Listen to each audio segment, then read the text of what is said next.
Om Shri Matre Namaha. We'll start with the revision. So, not many people will do Dhyana shlokas. Anybody volunteers? All four. I can Okay. do that.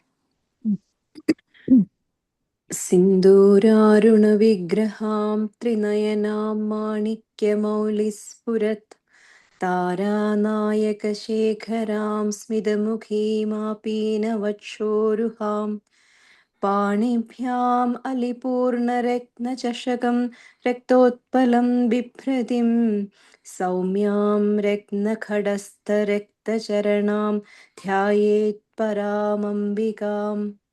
Here, Ghatastha. Stha is Mahaprana. अरुणां करुणातरङ्गिताक्षीं धृतपाशाङ्कुशपुष्पबाणचापाम् अणिमादिभिरावृतां मयूखैः अहमित्येव विभावये भवानीम्. All good. This Dhrita is little more stress. Dhrita. Okay. ध्यायेत् पद्मासनस्थां विकसितवदनां पद्मपत्रायताक्षीं हेमाभां पीतवस्त्रां करकलितलसद्धेमपद्मां वराङ्गीं सर्वालङ्कारयुक्तां सततमभयदां भक्तनम्रां भवानीं श्रीविद्यां शान्तमूर्तिं सकलसुरनुदां सर्वसम्पत्प्रदात्रीं. Sampat it and Shanta. Shanta, but Shanta. सकुङ्कुमविलेपनामलिकचुम्बिकस्तूरिकां समन्दहसितेक्षणा सशरचापपाशाङ्कुशाम् अशेषजनमोहिनीम् अरुणमाल्यभूषाम्बरां जपाकुसुमभासुरां जपविधौ स्मरेदम्बिकाम्. Nice. Hasitekshanam. Okay, im is there. Not Hasitekshana, but Tekshana. Sitekshana. Ranjani, first five shlokas. Okay. Let me share the other screen. Yeah. Om Shri Mata Shri Maharagni Srimat Simhasaneshwari Chidaknikunda Sambhuta Deva Karya Samudhyata Udyadbhanu Sahas. That Vidya is not like Mahaprana, Idyata, just DYA. So soft like Vidya, Samudhyata. Samudhyata. Okay. No, not Samudhyata, Samudhyata. Samudhyata. Yeah, just plain da and yeah. Okay. Chidaknikunda Sambhuta Deva Karya Samudhyata. No, Samudhyata. It looks like the dha, but it is actually just like Vidya, Samudhyata. There is no H sound. Okay. Data. Samudhyata. Samudhyata. No, Samudhyata. Yata. Yeah, not okay. DHY. Okay. Yeah. Samuyata. The next one also Udyat. It's not Udhya. Udhya. It's the softer da. Like Devi, right? That da. Okay. So when you say it is Udyad dha, you shouldn't say Udyad Bhanu. There is no dha. It looks like the dha, but it is actually da, the soft Devi's da and ya combination. Okay. Udya Bhanu. Udyat Bhanu. Similarly, Samudhyata, like Vidya. Okay. Yeah, it's not Vidya, right? It's Vidya. Right. Samudhyata. Samudhyata. Samudhyata. Okay. I'll continue from Chidaknikunda Sambhuta.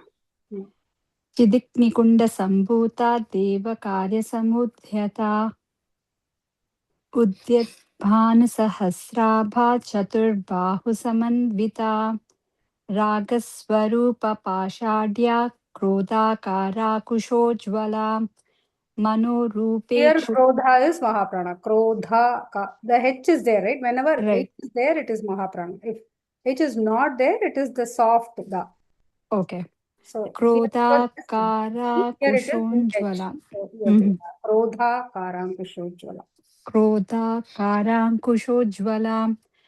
Manorupekshu Kodanda. Panchatanmatra Sayaka. Nijaruna Prabhapura. Majjat Brahmanda Mandala.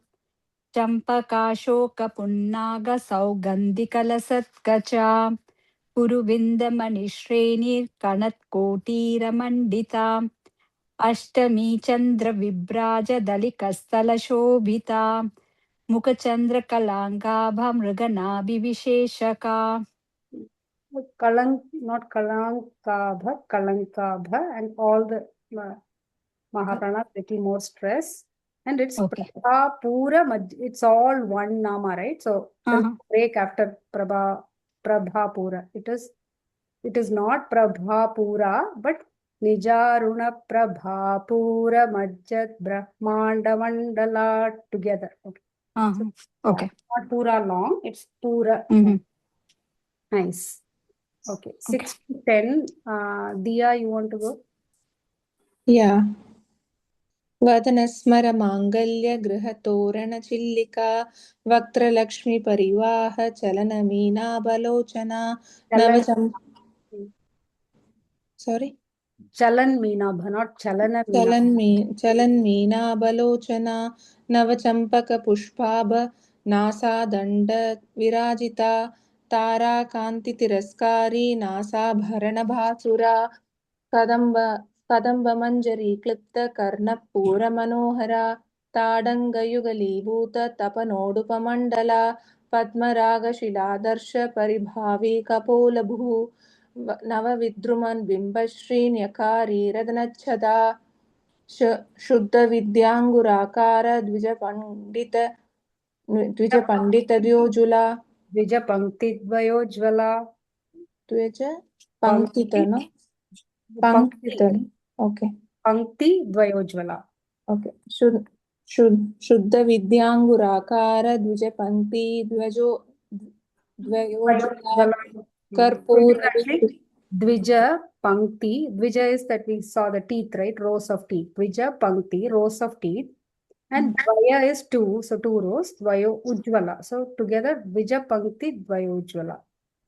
Okay okay okay शुद्ध विद्यांगुराकार द्विज पंक्ति द्वयोज्वला कर्पूरवीटिकामोद समाकर्षदिगन्तरा.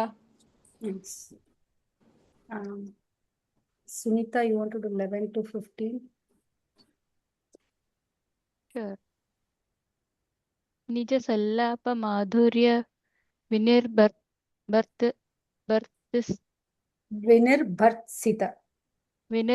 Bharsita Kachapi Mandasmita Prabhapura Majjat Kamesha Manasa Anakalita Sadarsha Chibukashri Virajita Kamesha Baddha Mangalya Sutra Shobita Kandara Kanakangada Keyura Kamaniya Bhujanvita Ratnagraiverya Chintakalola Muktafalanvita Phalanvita, Lola Mukta Phalanvita.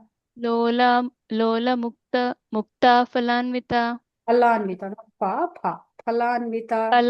Falanvita Kameshwara Prema Ratnamani Pratipanastani Nabhyala Vala Romali Latha Fala Kuchadvayi Here also not Fa, but Pa, like Pa, Phala Latha Pala Kuchadvayi Laksharoma Latha Samunnaya Madhyama Stanabharadhalanmadhya Pattabandhavalitraya.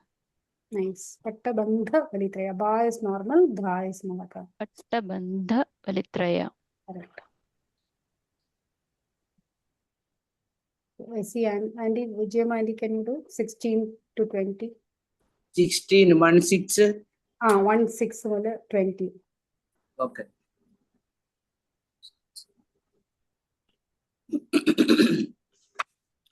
Aruna Kastopha Vasravasat Kadidadi रत्नकिङ्गनिकारम्य रचनानादभूषिता रचना कामेश धाम भूषित, रचना धाम भूषित, रचनाधामभूषिता कामेश्वरज्ञानसौभाग्यमर्धमेरुद्वयानिधा माणिक्यमौडाकारजानुदेविराजिता इन्द्रगोपरिक्षिप्ता स्मरतो न भजत्क्रीडा गूढगुल्फ्य कूर्मपृष्ठ ज्येष्णुप्रपदानिधा नः दीदि समच्छन्न नमज्जादनमे गुण पदद्वयप्रभाजार पराकृतसरोरुहा सिञ्चारामणिमञ्चीर मण्डितश्रीपदाम्बुज मराळी मन्दगमन महालावण्यशेवदी सर्वारुणा नवद्याङ्गी सर्वावर 20 I. So okay. स्मरतूणा bhajan Pajadgida. Yes. स्मरतूणा भजङ्घिका. Okay. Smaradona Pajadgida. സ്മരതൂണാഭ നമ്മൾ പറഞ്ഞല്ലോ തൂലിക മറ്റേ ആരോ വയ്ക്കുന്ന സാധനം. പിന്നെ ജംഘിക ഇസ് മുട്ട്. Yes. അല്ല ആങ്കിൾ താഴത്തെ കാല്. ഓക്കെ. ശിവിക you can do next. 21 to 25. Okay. सर्वारुण सर्वारुणावद्यानि സർവാരുണാനവദ്യാംഗി सर्वारुणनवद्याङ्गी सर्वभरणभूषिता സർവാഭരണഭൂഷിത सर्वाभरणभूषिता शिवकामेश्वर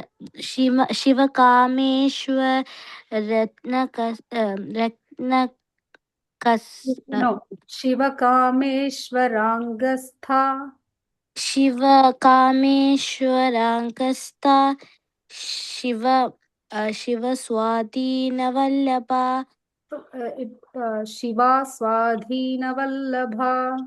Oh, the arrow. Okay. Shiva Swadhinavallabha Sumerumatya Sringasta നഗരനായിക Srimannagaranayika Chintamani Grahastha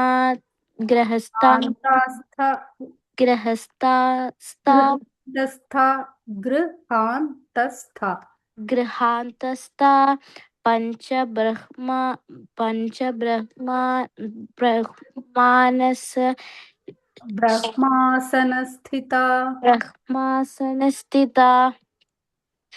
Mahapadma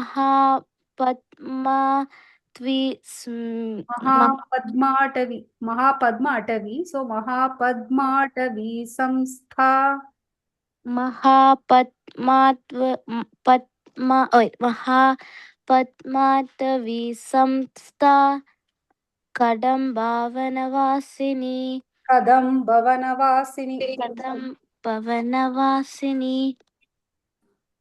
Sudhasagaramadhyastha Kamashki. Is it Shah? Yeah, Iksha. Kamakshi Kamadayini. Here Madhyastha Kamakshi Kamadayini. Okay. Madhyastha Kamakshi Kamadayini. Devarshigana. You can see it now well, right? Yeah. It's bigger now. Yeah. Yeah, so Devarshigana Sanghatastuyamanatma Vaibhava. Devashigana Sanghatastuyamanatma Vaibhava Bandasura Vadoyukta Shakti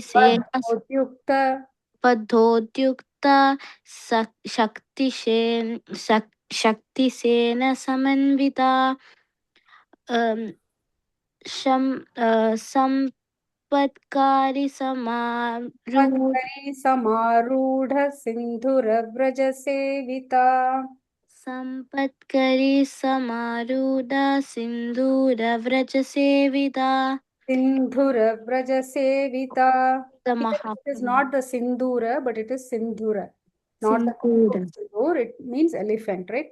Okay. Sindhura Vraja Sevita. Sindhura Vraja Sevita Ashvaruda Dishtitashva Koti Vibhiravrita. Virarvita. Practice more, okay? Yeah. Sarina, you can do 26 to 30. Yeah. चक्रराजरथारूढ सर्वा युद्धपरीक्षिता sorry Parishkrita. परिष्कृता गेयचक्ररथारूढ मन्त्रिणी परिसेविता गिरिचक्ररथारूढ दनन्दानाथ Dandanatha sorry Puraskrita. दण्डनाथा पुरस्कृता ज्वालामालिनिका क्षिप्तवहिनी प्रकारमध्यगा Prakaramadhyaga. Vani Prakaramatiyaga. Can you move it up, please? Bandasainya Vadhoyukta Shakti Vadhodyukta. Vadhoyukta Shakti. Vadhodyukta is this there. Oh, yeah. Vadhodyukta. Bandasainya Vadhodyukta Shakti Vikramaharshita Nitya Parakramaatopa Nitya Parakramaatopa. नित्या पराक्रमाटोपनिरीक्षणसमुस्तका बण्डपुत्रवधोयुक्त बाला विक्रम Idya comes a lot in these first shlokas, okay? Like Idya, Dyu. So that Bhandaputra Vadhodyukta Bala Vikramanandita. बण्डपुत्रवधोद्युक्त बाला विक्रमनन्दिता मन्त्रिण्याम्ब विरचिता Mantrinyamba. मन्त्रिण्याम्ब विरचिता Amba. Mantrinyamba. मन्त्रिण्यम्बा विरचित विषङ्गवदतोषिता विशुक्रप्राणहरणा वाराहि वीर्यनन्दिता कामेश्वरमुखालोककल्पितः श्रीगणेश्वरा. Yeah. Nisha, can you do 31 to 35? Yeah, sure. Mahaganesh निर्पन्न विघ्नयन्त्री प्रभाषिता Brahma. I'm sorry, I'm not able to see it very clearly. So, Oh, okay. Surendra Nirmukta Shastra Pratyashtra Varshini. Bhanda Surendra Nirmukta Shastra Pratyastra Varshini. Okay. Yeah, the English font is a little smaller, right? Yeah. Okay. Mahaganesha Nirvanna Vidyayantra Vigna Yantra, like Vigneshwara, right? Vigna Yantra Praharshita. Brahma Surendra Nirmukta Shastra Pratyashtra Bhanda Surendra Nirmukta. Bhanda Surendra Bhanda Surendra. So this Bhanda, is okay. this is the Asura that Devi was fighting, Bhandasura. So Bhanda Surendra Nirmukta. Bhanda Surendra Nirmukta Shastra Pratyashtra Varshini. Shastra Pratyashtra. Shastra is different, right? Like Shastras, Veda Shastras. This is Shastra, like weapon. Shastra. So, Shastra, Oh, okay. Astram, Shastram, like that. Shastra Pratyastra Varshini. Shastra Pratyashtra Varshini.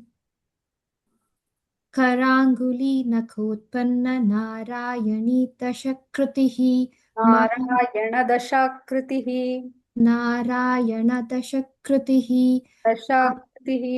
Dashakritihi. Mahapashupastragni Nirdagda Surasainyaka. Mahapashupatastragni Nirdagdha Surasainika.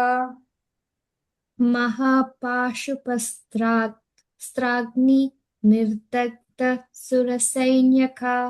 Sainika. Okay, just practice later a little more. Yeah. Pashupata. Yeah, Pashupata. Pashupastragni. So it is basically Pashupata Astra Agni. So it is the Astra called Pashupata Astra. So Pashupata Astra Agni. Okay. So it's just one One together yeah. we have to say. Pashupastragni, right? Pashupatam, Pashupata, like that. So Pashupata Astra Agni. Pashupatastragni. Correct. Okay. कामेश्वरास्त्र निर्दग्ध सबन्धासुरशून्यका ब्रह्मोपेन्द्र महेन्द्रादि देव समस्तुत Vaibhava Samstuta Vaibhava. देव समस्तुत Vaibhava Samstuta. संस्तुत वैभव हर नेत्राग्नि संदग्ध काम संजीवनौषधिः श्रीमद्वाग्भवद्घूटैक स्वरूप मुख पंकजा कंठादः कटिपर्यन्ति मध्यकूटस्वरूपिणी शक्ति कंठाधकटिपर्यंत मध्यकूटस्वरूपिणी. कंठादः कटिपर्यन्ति So मध्यकूट basically, when you have like this double dot, right, that is called Visarga, when the letter comes and it's followed by ka, you just pronounce it halfway, like a half ha. So, Kanthathakati Paryanta, Dakati Paryanta, like that. कंठादः कटिपर्यन्त मध्यकूटस्वरूपिणी शक्तिकूटैकतापन्न कट्यधोभागधारिणी. Correct. Yeah. Nisha, you want to do 36 to 40?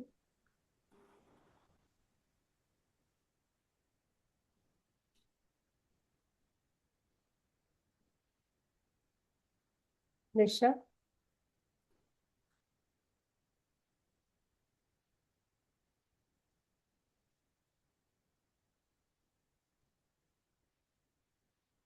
Lisha.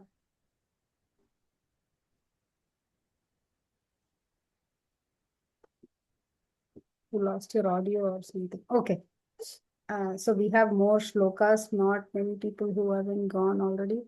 We'll go one more round. So I think we started with Divya, right? Divya, you want to do 36 to 40? Yeah, we can do that. मूलमन्त्रात्मिका मूलकूटत्रयकळेवरा कुलामृदैकरसिका कुलसङ्केतपालिनी कुलाङ्गना कुलान्दस्था कौलिनी कुलयोगिनी Akula समयान्दस्था समयाचारतत्परा मूलाधारैकनिलया ब्रह्मग्रन्थिविभेदिनी मणिपूरान्तरुदिता विष्णुग्रन्थिविभेदिनी आज्ञाचक्रान्तराळस्था रुद्रग्रन्थिविभेदिनी सहस्राराम्बुजारूढा सुधासाराभिवर्षिणी. Till 40 Shanthi? Yeah. Oh, 40. तडिल्लता समरुचि षट्चक्रोपरि संस्थिता महाशक्तिः kundalini बिसतन्दुतनीयसी. Yes. Shanti, can you hear me now? Yeah, I can hear you, Nisha. Oh, okay. I was like screaming, but yeah, I think. Yeah, we couldn't hear you. Okay, 41. Okay. I saw you going unmute, but we couldn't hear. Mute. Okay. Yeah, 41 to 45. Okay. Bhavani Bhavana Gamya Bhavaranya Kutarika Bhadrapriya Bhadramurti Murtir. Bhadrapriya Bhadramurtir Bhakta Saubhagyadayini Bhakta Priya Bhaktagamya Bhakti Vashya. Sorry? Bhakti Priya is correct.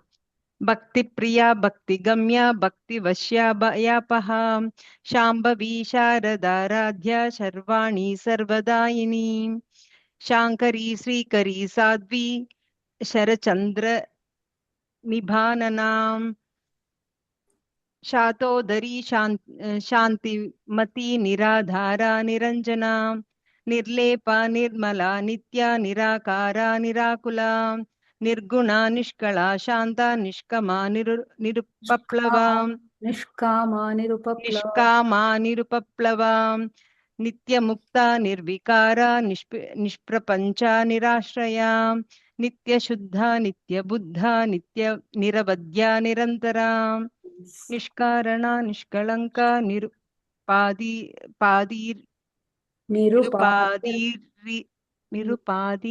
निरीश्वरा निरुपादीर्निरीश्वरा निरागारागमदिनी निर्मदा मदनाशिनी. Yeah, that's good. Yeah. Yeah. So we can do one more. We don't have much people. Yeah. I can do one more. Okay. Yeah, until 47. निश्चिन्ता निरहङ्कारा निर्मोहा मोहनाशिनी निर्ममा ममता हन्त्री निष्पापा पापनाशिनी. Nice. Sarina, you can do 48, 49, 50. Yes. Yeah, sure. निष्क्रोधा क्रोधशमनी निर्लोभा लोभनाशिनी निस्संशया संशयग्नि निर्भवा भवनाशिनी निर्विकल्पा निराबाधा निर्भेदा भेदनाशिनी निर्नाशमृत्युमथनी निष्क्रिया निष्परिग्रह निष्ठुला नीलचिकुरा निरपाया निरत्रया दुर्लभा दुर्गमा Durga दुःखहन्त्री सुखप्रदा. Yes. One suggestion, okay? So whoever needs more practice, this time when others are chanting, you can still continue to chant on mute, okay? Because I know it's very hard for us to find separate time to sit and practice. So keep chanting when others are chanting. It's not your turn also. Just keep chanting the whole thing. So the class time, you can get more practice, okay? So yeah. Nisha, you can do 51, 52, 53. Sure. Nishtula nila chikura nirapaya No, you are at, sorry? She already did. So, Oh, 50 you did? Okay, I'm sorry. I was thinking. Oh, that's okay. दुष्टधूरा धुराचार शमनी दोषवर्जिता सर्वज्ञा सान्द्र करुणा समानादिकवर्जिता सर्वशक्तिमयी सर्वमङ्गलसङ्गति प्रदा सद्गति प्रदा सर्वेश्वरी सर्वमयी सर्वमन्त्रस्वरूपिणी सर्वयन्त्रात्मिका सर्वतन्त्ररूप मनोन्मनी महेश्वरी महादेवी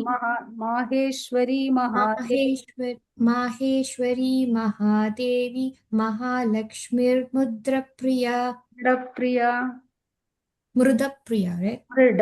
So when Mrida is Shiva. Yeah. Mridapriya. So used to mudra, it's like Mrudapriya. Yeah. D, when you see D, you will get confused whether it's da or da. Yeah, that's right. Okay. You said 51 to 53, right? You want me to Okay. Who else? Divya, you did.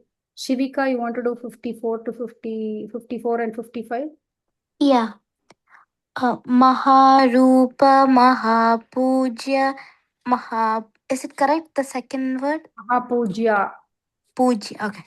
Maharupa, Mahapujya, Mahapataka Nasini. Mahapataka Nashini. So when is the T like ta? The T is always a ta. Yeah, T is always a ta. When the T has a dot, it is ta. Similarly, D is always da. When it has a dot, it's like da. Da. Okay. Maharupa, Mahapuja, Mahapataka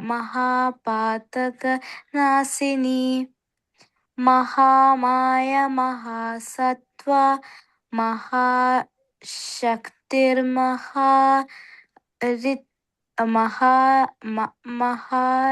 Maharatihi. Correct. Mahabhoga, Maheshwariya, Mahavirya,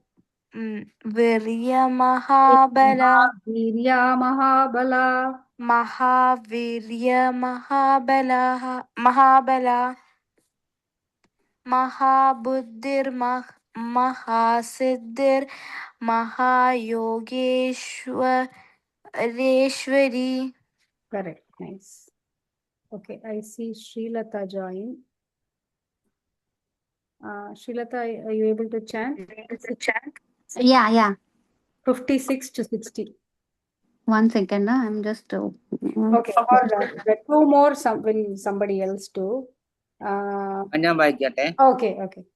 if 56. Mahatandra, Mahamandra, Mahayandra, Mahasana, Mahayaga Kramaradya, Mahapairava Bhujida, Maheshwara, Mahakalpa, Mahatandava Sakshini, Mahakamesha Mahashi, Mahatripura Sundari, Chadum Shashti Upacharatya, Chadum Shashti Kalamayi, Mahachadum Shashti Kodi Yogini Ganasevida, Manavid. അടുത്തത് Sreelatha, are you ready? And ഇവിടെ മഹാചതു ഇല്ല, മഹാചതുഷ്ഷഷ്ടി ഷഷ്ടി കോടി യോഗിനി ഗണസേവിത. പിന്നെ ഇവിടെ മഹിഷി, മഹാകാമേശ മഹിഷി, മഹാത്രിപുര സുന്ദരി. മഹാകാമേശ മഹർഷി, മഹർഷി അല്ല, Mahishi. Mahishi. Okay. So we did until 63. The next 5, Srilata, can you do? Or you need more time?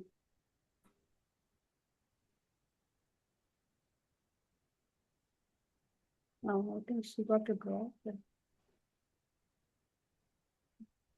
And the 59 angudi vaichulu. Okay. Manovidya, Chandravidya, Chandramandala Madhyaka, Charu Roba, Charu Hasa, Charu Chandra Kaladhara, Chara Chara Jagalnada, Chakraraja Nikedana. Okay. Srilata, ready? Okay. Yeah. 60, yeah. Yeah.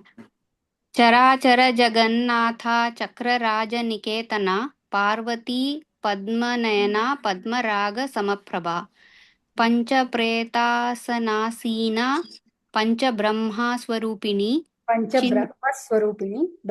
Pancha Brahma Swarupini Chinmayi Paramananda Vijnana Ghanarupini Dhyana Dhyatra ध्येय रूपा धर्माधर्म विवर्जिता विश्वरूपा जागरिणी स्वपंति तैजसात्मिका. Okay. 63 inda. Yeah. 63 നമ്മൾ പെട്ടെന്ന് നോക്കിയായിരുന്നു, so you can do that too. Yeah. सुप्ता पाज्ञात्मिका तुर्या सर्वावस्था विवर्जिता सृष्टिकर्त्री ब्रह्मरूपा गोप्त्री गोविंदरूपिणी. Okay, nice. So we stopped at 63. We'll quickly revise 63 and move on to the meaning of 64 also. So Supta Prajnatmika Turya Sarvavastha Vivarjita. So Supta means നമ്മൾ കണ്ടിരുന്നല്ലോ, like wakeful state, Swapnam state, dream state, and after that deep sleep state. So Supta is that state. So നമ്മൾ ഉറങ്ങി കിടക്കുമ്പോഴും Devi is inside us, right? Even in our fast asleep state, there is something that is inside us, because നമ്മൾ രാവിലെ എണീറ്റ് പറയും, okay, I slept very well, right? So something is making us feel that we slept well. We know that we slept well. So something was there. That Shakti is Devi. So Supta, she is the form, or she is the force behind that avastha also. And Prajnatmika. So who gives us that Ariva? Prajna is that knowledge or Ariva. Ariva during that Supta state also is her. So that knowledge is her. Turiya. So beyond these 3 states is Turiya. Only like rishis and all experience that. Momentarily they can, they are beyond. It's not sleep, it's not deep sleep, it is not the dream state, or it's not the waking state. It is beyond that. That 4th state is Turiya avastha. That is also Devi. Who makes them realize our avastha is Devi. And Sarvavastha Vivarjita. Beyond all this, 4 state to Allah state, or to say beyond all these, Sarva Avastha, all these four, beyond that.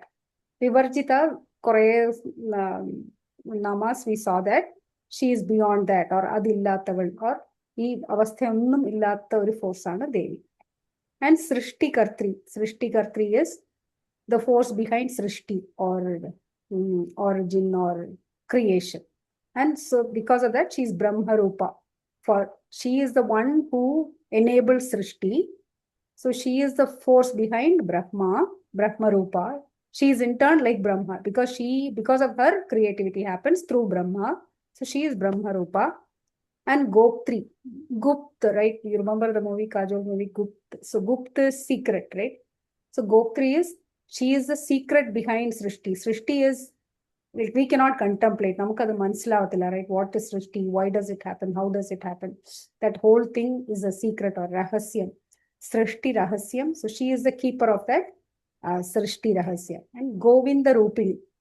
She is also Vishnu Rupa or Govinda Rupa, who takes care of preservation or sustenance, life that goes on, that is taken care by Vishnu. She is the force behind that also. Is a Govinda Rupa. Okay. Moving on to today's shloka. Samharini Rudra Rupa Tirodhana Karishwari Sadashiva Anugrahada.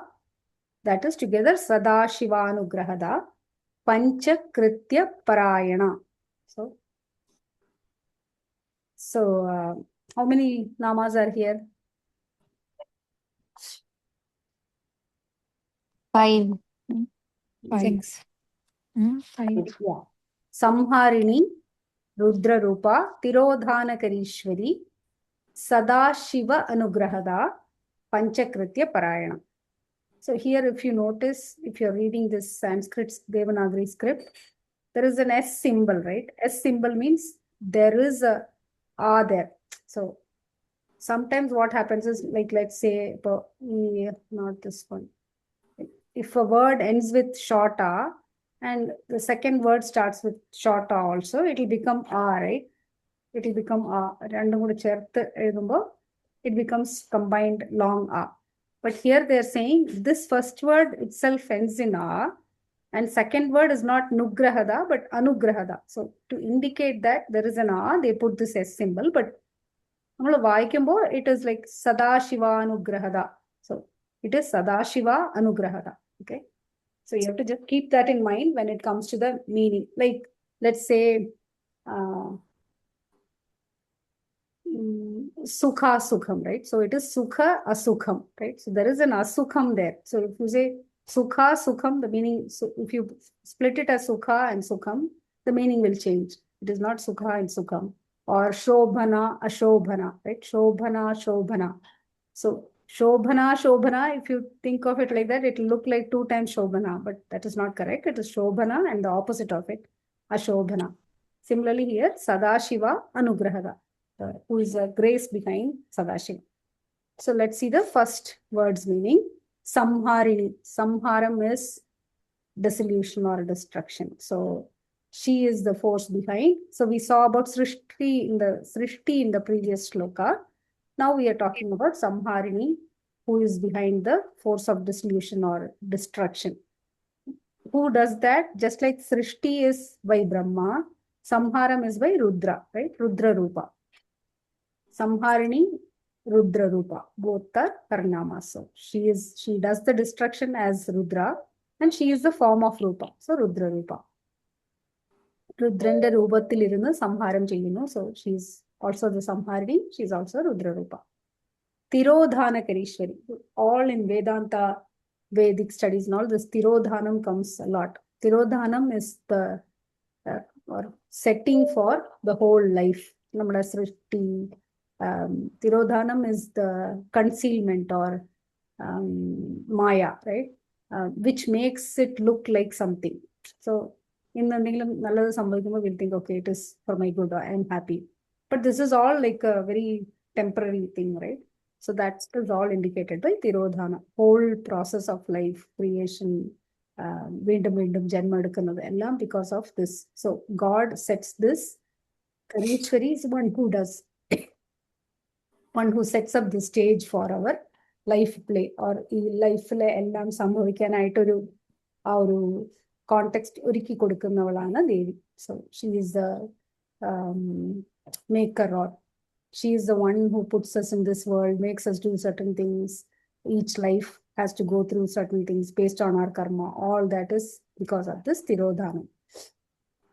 And eventually, after all this is over, you take birth, you live, destruction, and because of the Tirodhanam, final dissolution comes, all the Maya is gone. And then there is Anugraham, Sadashiva Anugrahadam. Anugrahada is where you unite with the universal soul. It is also the grace by which the intention to create or pinname Srishti Undavan preripikkinna, that Anugraham. That is called Anugraham. That is also Sadashiva. In the roop of Sadashiva, she is being graceful. So these are referred to as Panchakrityam. നേരത്തെ ഉള്ള കുറെ ശ്ലോകാസ് also we have seen this Panchatanmatras, Panchakrityams and all. So that is creation, sustenance and destruction, Srishti, Sthiti, Samharam, and then the two other things are Tirodhanam and Sadashiva Anugraham. So Anugraham, Tirodhanam and Anugraham. All these things are called the 5 actions or 5 activities of the Devi. Of any Ishvara, they say these are the Panchakritya. Because of all these 5 things only, the world goes on.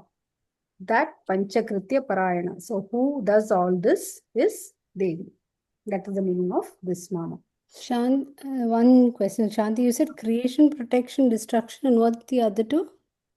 Tirodhanam. Tirodhanam is the concealment or Maya, and Anugraham is the final Anugraham. Okay, thank you. Yeah, this is all the major things that we talk about are the 3, like Trinity, 3 actions, 3 gunas.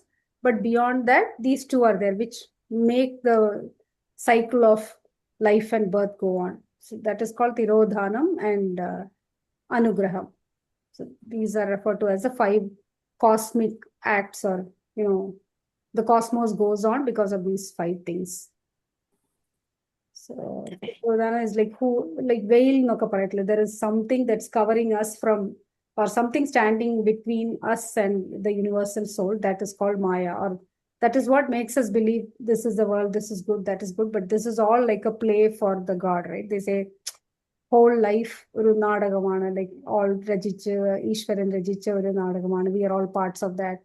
And so all that is because of this, because we don't see things in the truest forms, right? We are disillusioned by, or we are illusioned by all these other things that go on in life. So we don't see the true self, but we see all other things that are happening in the world, or see them through that. For Vedanta always they see an example where it is like there is a rope, but you see it like a snake. It is not actually the snake, but you think of the rope as a snake. So something makes us believe that is true, right? That thing is Tirodhanam, or that is the Maya or illusion. Seeing, not being able to see the true self or true Atman or true Brahman in anything. Otherwise, if we were at that level, we would see everything as the same, as part of the universe. We won't see some people as good, some people as bad, some situation as good, or some situation as bad. Everything will be same for us. But we have to go through this. That is life. That is also done by Devi. And finally, Anugraham. Yeah. Okay.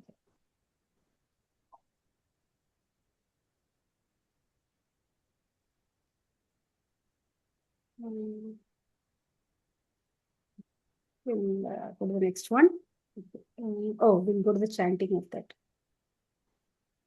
Samharini Rudrarupa Tirodhanakarishwari Sadashivanugrahada Panchakritya Parayana. Sarina, you're good, right? I'll try to read more and explain, but yeah. Me? Yeah, I am Yeah. okay. You can chant? Yeah, just give me No, okay. 1 second. Srilata or Ranjani, you want to chant? Yeah, I can do Srilata. Oh, okay. Next, you also do after Ranjani. Okay. Harini, Samharini, Rudrarupa, Rudrarupa, Tirodhanakarishwari, Tirodhanakareshwari, Sadashivanugrahada, Sadashivanugrahada, Panchakritya Parayana. Panchakritya Parayana. Now we'll try whole line. Samharini Rudrarupa Tirodhanakarishwari. Samharini Rudrarupa Tirodhanakareshwari.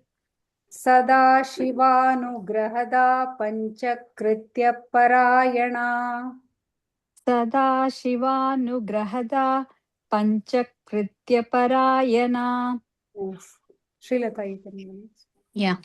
Samharini Rudrarupa Samharini Rudrarupa Tirodhanakarishwari. Tirodhanakarishwari Sadashivanugrahada Sadashivanugrahada Panchakritya Parayana. Panchakrityaparayana Samharini Rudrarupa Tirodhanakarishwari. Samharini Rudrarupa Tirodhanakarishwari Sadashivanugrahada Panchakritya Parayana. Sadashivanugrahada Panchakrityaparayana. Okay. Shivika, you're here? Yeah. Okay. You want to try reading it this time? So, next week we'll Yeah. Should I just read it? Yeah. So just try familiarizing yourself with this. And you heard it, Okay. right? So, yeah. Yeah. Samharini Rudrarupa Tirodhana Karishwari. Karishwari. Sha, okay. That line and all, it's making me confused. Karishwari Sada Shiva Nugrahada Sadashivanugrahada Sada Shiva Nugrahada Panchakritya Parayana. Correct, yeah. But keep practicing it only when it will come easily, okay? So generally, if we try to read and chant, it might be a little hard, but once you familiarize, then this is only like a hint, right? Or a clue, then it'll become easy. So. Okay. Or if you think Malayalam script is easy or some other language script is easy, follow that then, because in English you have to, you have to do work in deciphering and all that, right? You have to decode and do it. So you can keep a parallel some other script. But whatever script you're following, read in that and practice. So when you use the same thing, it will be easy. Okay. Yeah, okay. So we'll go to the next one. Bhanu Mandala Madhyastha Bhairavi Bhagamalini Padmasana Bhagavati Padmanabha Sahodari.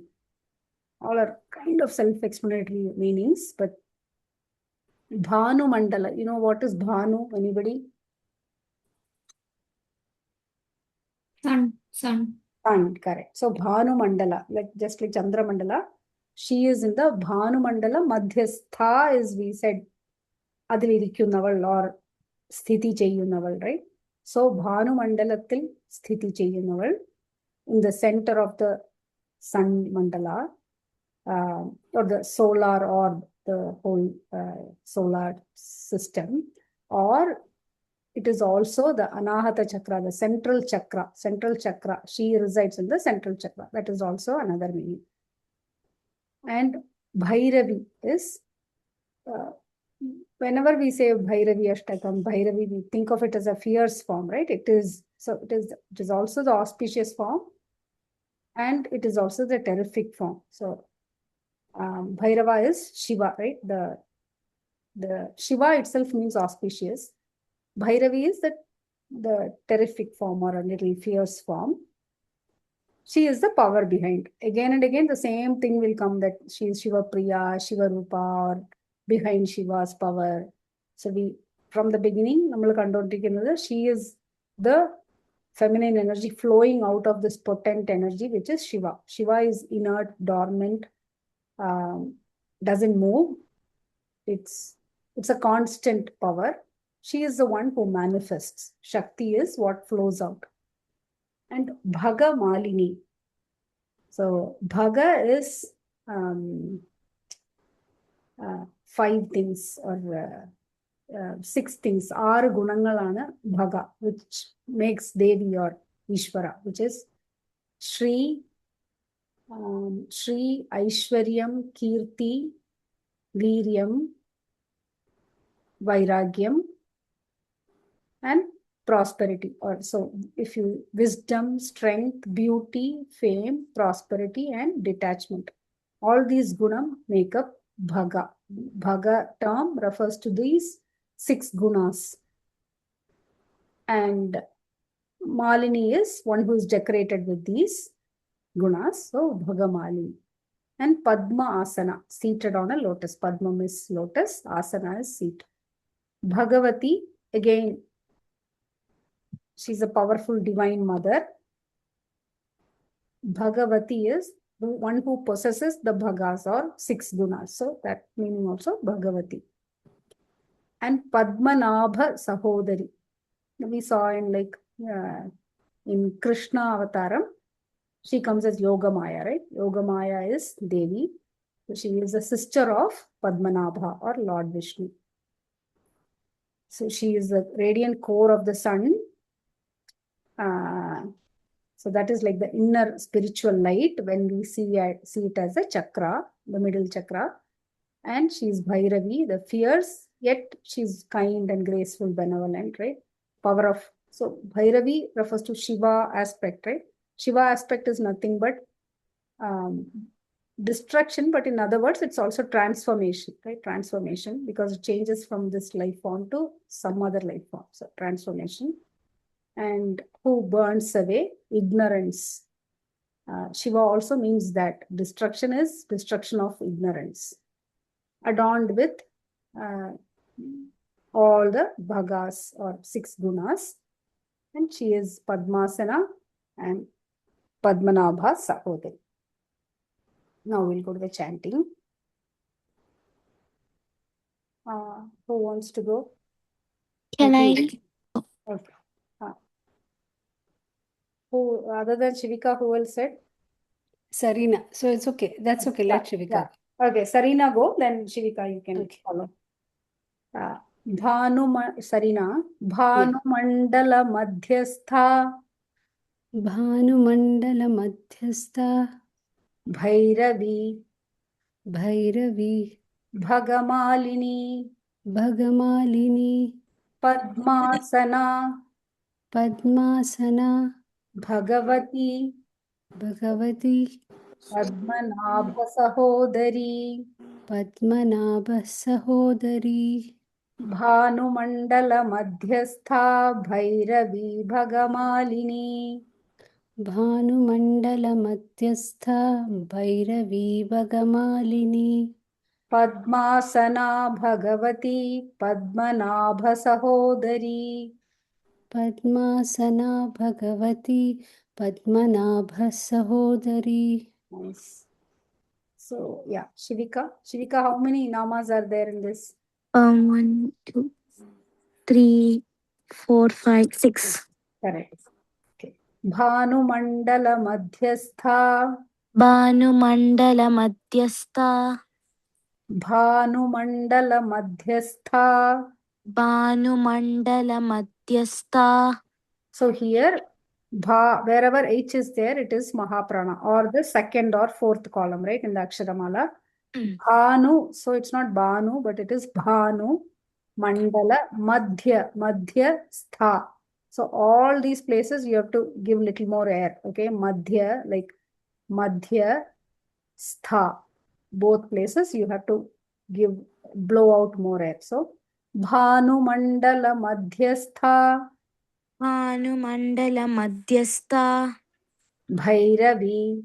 Bhairavi Again, not Bhairavi, Bhairavi Bhagamalini. भगमालिनी Ga is normal. Bhagamalini, भगमालिनी Padmasana, padmasana Bhagavati, Bhagavati Padmanabhasahodari. पद्मनाभसहोदरी. Nice. We'll do it once more. Bhanumandala Madhyastha, Bhairavi Bhagamalini. भानुमण्डल मध्यस्था Bhairavi भगमालिनी Padmasana Bhagavati Padmanabhasahodari. Padmasana Bhagavati पद्मनाभसहोदरी. Nice. Oh, just keep practicing more this time. I'll send the recording. So practice with the recording. Okay. So yeah.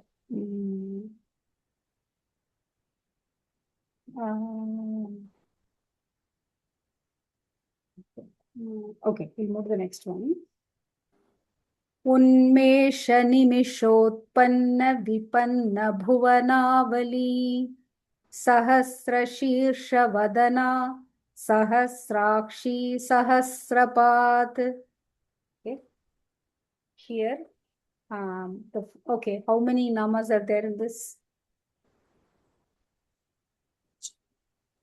4. 4.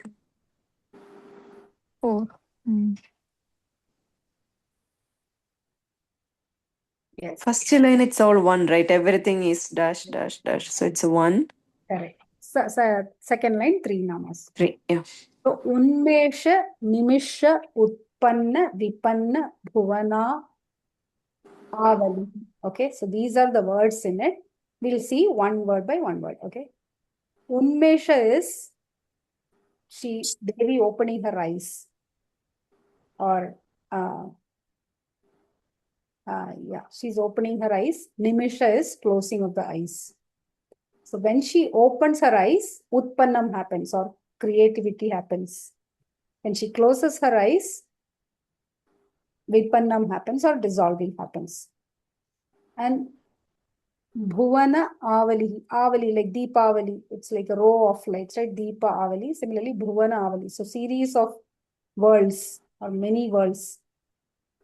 So because of her opening the eyes and closing the eyes, Devi Kannu Thorathunadum, Kannu Adakkunadum ansarichu, there are several worlds that are created and dissolved. So that's the meaning of this whole nama. Or she is behind this universe or the creation of this universe. Creation and dissolution of this universe. Because it's a cycle, right? And Sahasra Shirsha Vadana. Sahasram, we already saw, it is 1000 by meaning, but in many contexts, just like you say, oh, there are thousands of people or something like that, we only mean that it's beyond count or innumerable things, right? So, ivide a same arthana. She has Sahasra Shirsha. Shirsha is heads. So, Atrayam, Deviki Atrayam Talagalunda, Deviki Atrayam Vadanam is face, Atrayam Vadanangalunda. The next word is Sahasra Akshi. See, this is one example for where A and A becomes A. So, Sahasra Akshi. Sahasra is A, ends with A. Akshi starts with A. So, both the short vowel A's become one long vowel, right? Sahasrakshi. So, here no symbol A because both together they form A. Sahasrakshi. Akshi is Kanna. So, she has thousands of heads, thousands of faces, thousands of eyes. That only means that she is seeing through everybody and she is the witness or Ellam Devi Kanununda. Ellavaraittum Kanununda, right? She is the seer, she is the witness, everything. And Sahasrapat. Path is Padam. So she has thousands of feet. So it only means that she's there everywhere as everything.